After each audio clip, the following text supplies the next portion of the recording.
আর সেদিন প্রথমবার সতী বুঝতে পারলেন তার বাবার কটু ব্যবহারের পরেও শিব একটুও ক্রুদ্ধ হননি, যেন উনি ভালো মন্দ এই সমস্ত কিছুর ঊর্ধ্বে। সম্মান পাওয়ার ইচ্ছা এবং অপমানের কুণ্ঠা কিছুই ওনাকে ছুঁতে পারে না।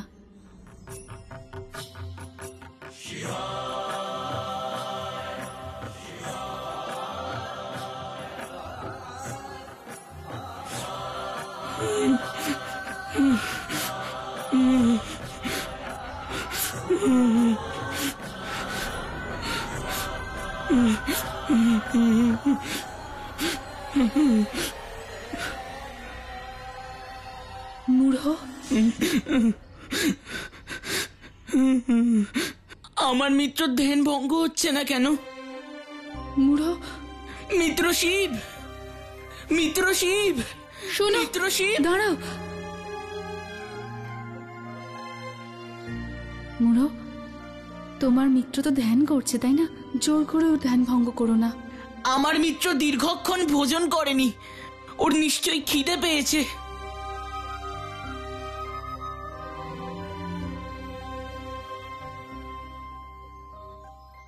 না মূঢ়, এই কাহিনী ওনাকে ফিরিয়ে আনতে পারে।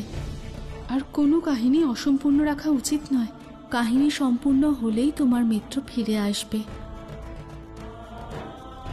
ক্ষমা করুন নতুন মিত্র, আপনি কাহিনী শোনান আর কাহিনীটা তাড়াতাড়ি শেষ করুন, তাহলে সমাধি থেকে শিব তাড়াতাড়ি বেরিয়ে আসবে।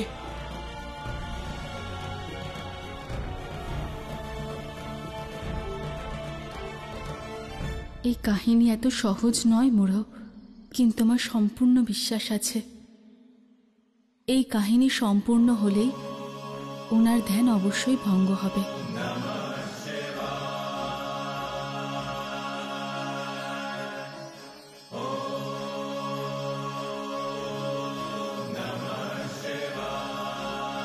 আমরা সকলে প্রতীক্ষা করছি, আমরা সকলে আশা করে বসে আছি। আমাদের নিরাশ করবেন না মহাদেব।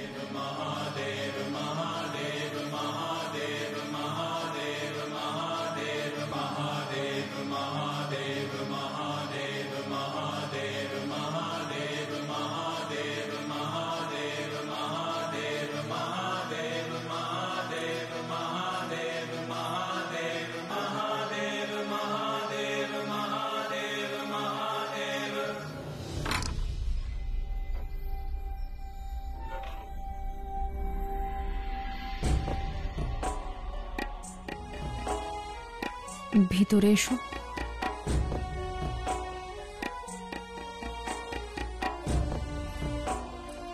এবার আসার কারণ কি? তোমার সাথে কথা বলতে,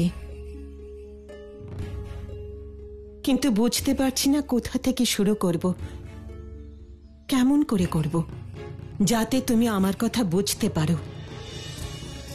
এমন কি কথা আছে যা বলার জন্য এত ইতস্তত বোধ করছো তুমি? কথাটা শিশু ভোলানাথ আর পার্বতীকে নিয়ে।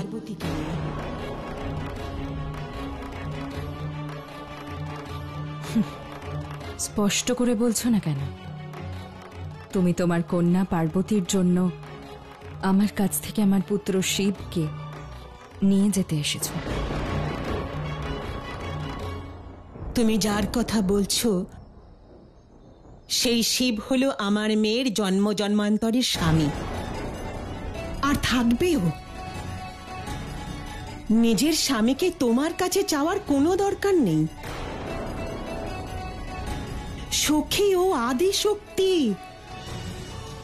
এ সংসারে আদি শক্তির কাছে এমন কোনো কাজ নেই যা অসম্ভব সখী। ও যা চায়, যখন চায়, যেভাবে চায় তা করতে পারে। ঠিক যেমন দেবী পার্বতী আমার অনুমতি না নিয়ে শিবকে নিজের কাছে ডেকে নিয়েছিলেন, উপহার দিয়ে, প্রলোভন দেখিয়ে, সেইভাবেই আমার অনুমতি না নিয়ে শিবকে কৈলাসে নিয়ে যাবেন। তুমি আমার মেয়েকে এরকম ভাবে দোষারোপ কি করে করতে পারো অনুসুয়া?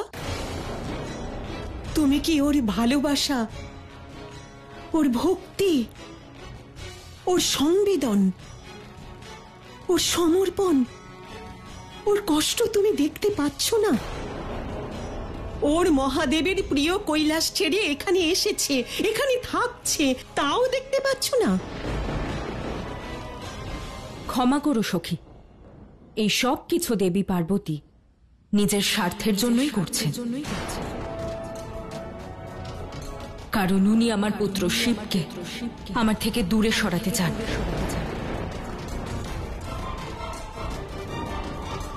যাতে উনি ওনার ষড়যন্ত্রকে নিজের ভক্তির আবরণে আড়াল করতে পারেন,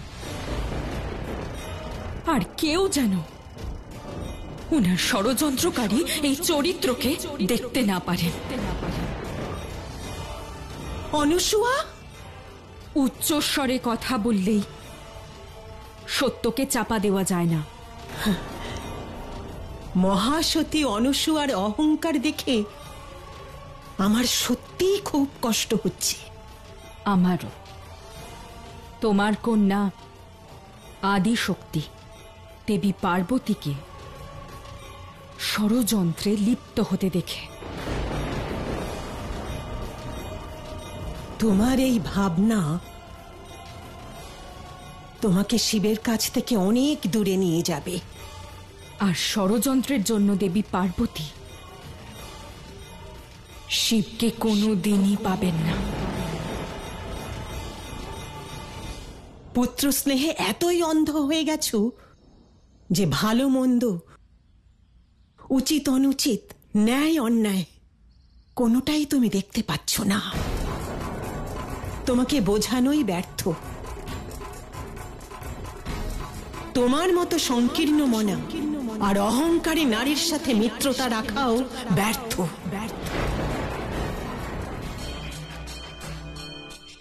আমি ওনাকে ওনার এই ষড়যন্ত্রে সফল হতে দেব না, কখনো না, কোনো মূল্যেই নয়।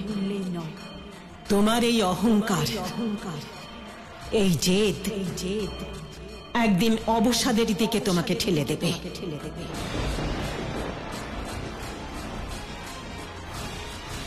মনে রেখো আমার কথা। যেদিন তুমি অবসাদগ্রস্ত হবে সেদিন আর কিচ্ছু করার থাকবে না, কিচ্ছু না।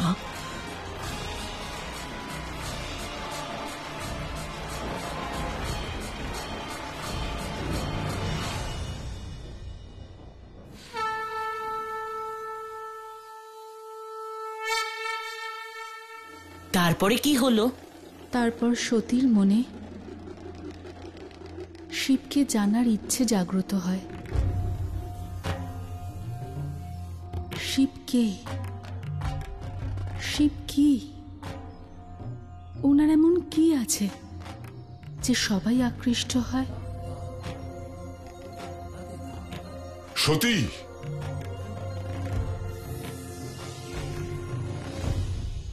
অপমান, ভয়, অহংকার সবকিছুর ঊর্ধ্বে কে এই শিব?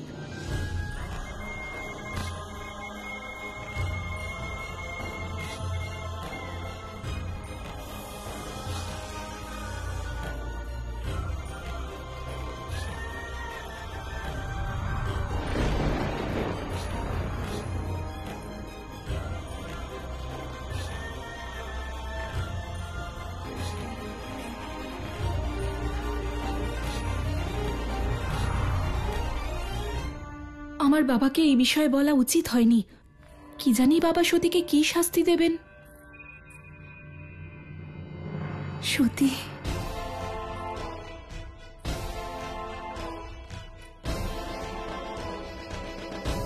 সতী, নিজের মেয়েকে সামলাও আর বুঝিয়ে দাও যে পুনরায় যেন এই ভুল না করে।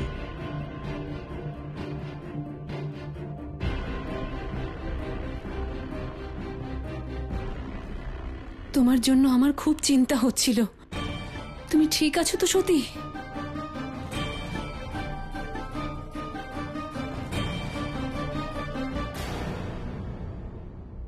আচ্ছা নতুন মিত্র, শিব আর সতীর মধ্যে এমন পরিস্থিতি কেন তৈরি হয়েছিল? সেটা এই কারণে, কারণ ভালোবাসার ঘৃণার মধ্যে একটা সূক্ষ্ম মিল আছে। দুটোর মধ্যেই ব্যাকুলতা থাকে। ভালোবাসায় আপনজনকে পাওয়ার ব্যাকুলতা থাকে, আর ঘৃণায় শত্রুর ওপর প্রতিশোধ নেওয়ার ব্যাকুলতা। আর সতী ব্যাকুল ছিলেন যে আসলে শিব কে। মা, শিবকে ও কাপালিকের মতো বনি জঙ্গলে কেন ঘুরে বেড়ায়? ওর কি গুণ আছে মা, বলো না। তোমার শিবের বিষয়ে জানার কোনো প্রয়োজন নেই, ভুলে যাও ওকে। কেন মা? কারণ এখানে এই স্থানে শিবকে নিয়ে চর্চা করা নিষিদ্ধ। কিন্তু এটা সত্যি।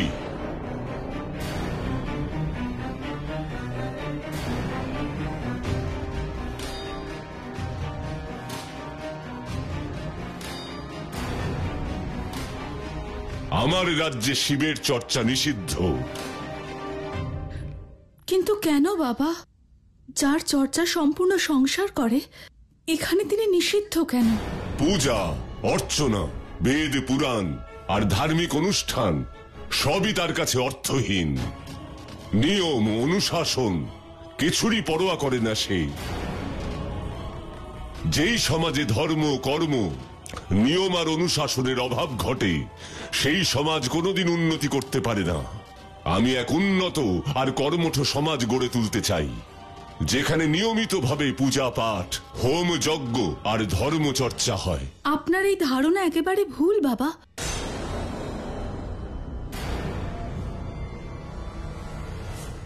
তুমি ঠিক কি বলতে চাইছো সতী?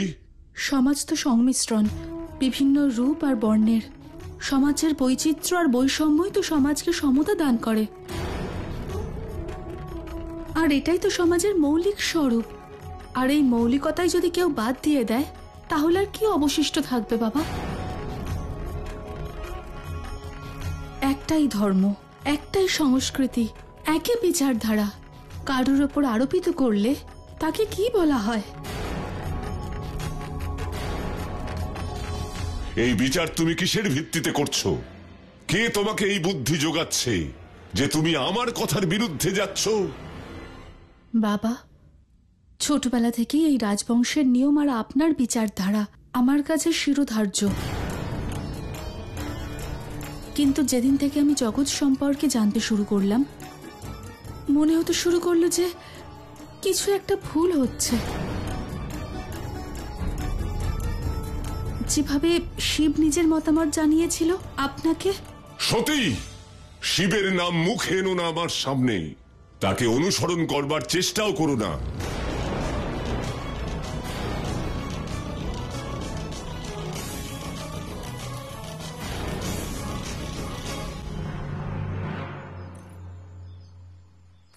এবার আপনি চোখ খুলুন মহাদেব। আপনাকে ছাড়া না আমার কোনো অস্তিত্ব আছে, আর না সতীর ছিল। আমাদের আত্মা তো আপনি, আপনিই আমাদের অস্তিত্ব।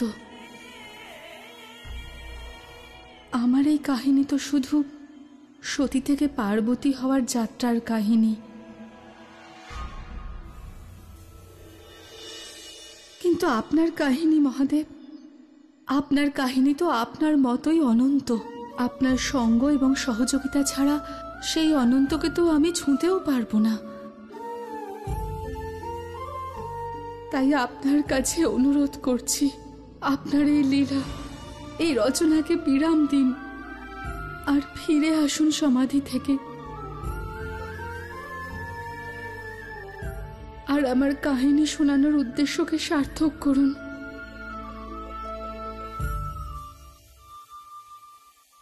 ক্ষমা করবেন বাবা, যদিও আপনি ওনাকে শত্রু ভাবেন, কিন্তু আমি তো ওনার মনে আপনার জন্য কোনো বৈরিতা দেখলাম না।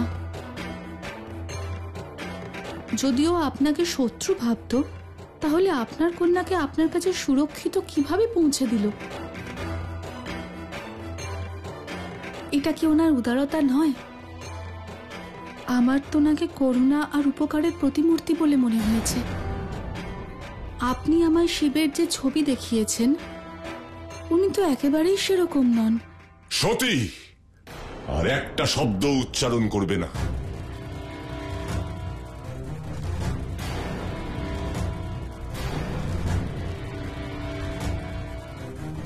আমার কোনো কথায় আপনি কষ্ট পেয়ে থাকলে আমি আপনার কাছে ক্ষমা চাইছি বাবা, কিন্তু আপনার সতী শুধুমাত্র সত্যি বলতে জানে, আর এটা আপনার শিক্ষারই পরিণাম।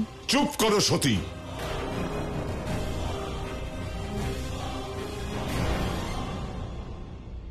একজন বাবার ভালোবাসা ঘৃণায় পরিণত হওয়ার আগে নিজের বাক্যকে সংযত করো সতী।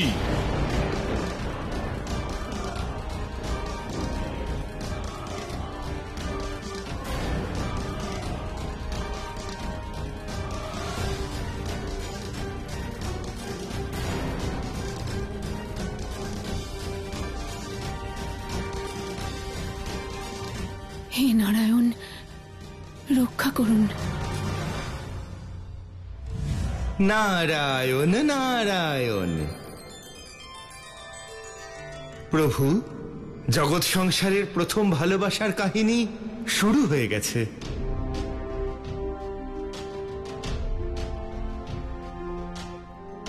আর এই সংসারের প্রথম ভ্রাতৃবিরোধ কাহিনীও। ভাতৃবিরোধের কাহিনী? আমি ঠিক বুঝতে পারলাম না প্রভু। দেবর্ষি, এই ভালোবাসার কাহিনী আপনার জ্যেষ্ঠ ভ্রাতা শিবদ্রোহী প্রজাপতি দক্ষের কন্যা সতী আর শিবের। আপনিও নিশ্চয়ই এটাই চাইবেন দেবর্ষি, যেন এই কাহিনী সম্পূর্ণ না হয়। আমি এরকমটা কেন চাইতে যাব প্রভু? কারণ প্রজাপতি দক্ষ আপনার জ্যেষ্ঠ ভ্রাতা দেবর্ষি। এই কাহিনী যে তাঁর সঙ্গেও সম্পর্কিত, ওনার বিরোধিতা আপনি কি করে করবেন? প্রভু, আমি ঠিক বুঝতে পারছি না, এটা আমার পরীক্ষা নাকি আপনার পরামর্শ। কিন্তু একটা কথা ধ্রুব সত্য, যে আপনার আদেশের পালন করা আমার ধর্ম, আর আপনার নির্দেশ অনুসারে কাজ করাটাই আমার জীবনের একমাত্র লক্ষ্য। তাহলে যেভাবে এই বিরহ আর মিলন কাহিনীতে সর্বদা দায়িত্ব পালন করেছেন, ঠিক তেমন ভাবে এবারেও শিব আর শক্তির ভালোবাসার কাহিনীকে পূর্ণতা দিতে গুরুত্বপূর্ণ দায়িত্ব পালন করতে হবে আপনাকেই।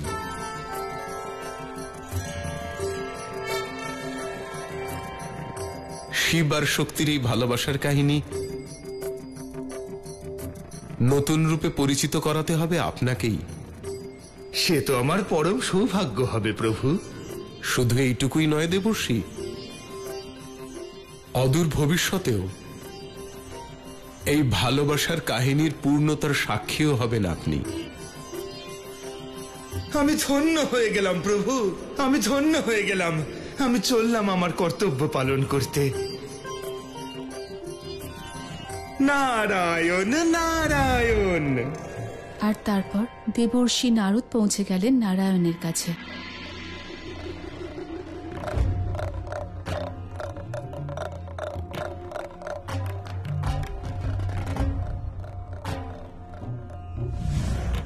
জয় হোক, জয় হোক। দেবাদিদেব মহাদেবকে দেবর্ষি নারদের প্রণাম। প্রণাম দেবর্ষি। প্রণাম। বলুন, আজ হঠাৎ আমার প্রভুর কৈলাসে আপনার আগমনের কারণ? শুধু মহাদেবের ভালোবাসা ও স্নেহ আমাকে এখানে টেনে নিয়ে এলো। না দেবর্ষি, এখানে আসার এটাই একমাত্র কারণ কিছুতেই হতে পারে না।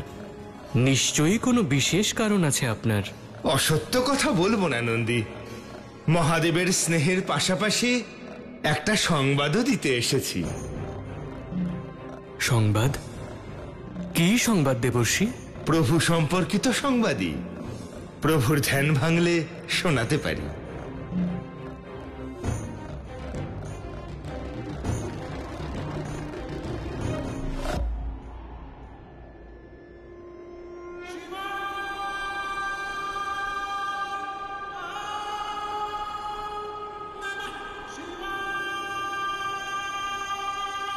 মা আদিশক্তি আপনার সঙ্গে মিলিত হওয়ার জন্য প্রজাপতি দক্ষের কন্যা সতীর রূপে জন্ম নিয়েছেন,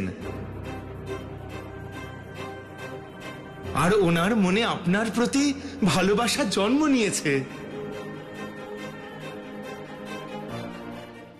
প্রভু,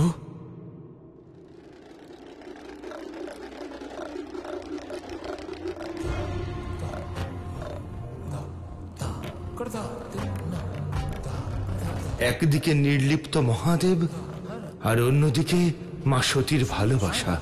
এহেন ভালোবাসার কি পরিণাম হতে পারে?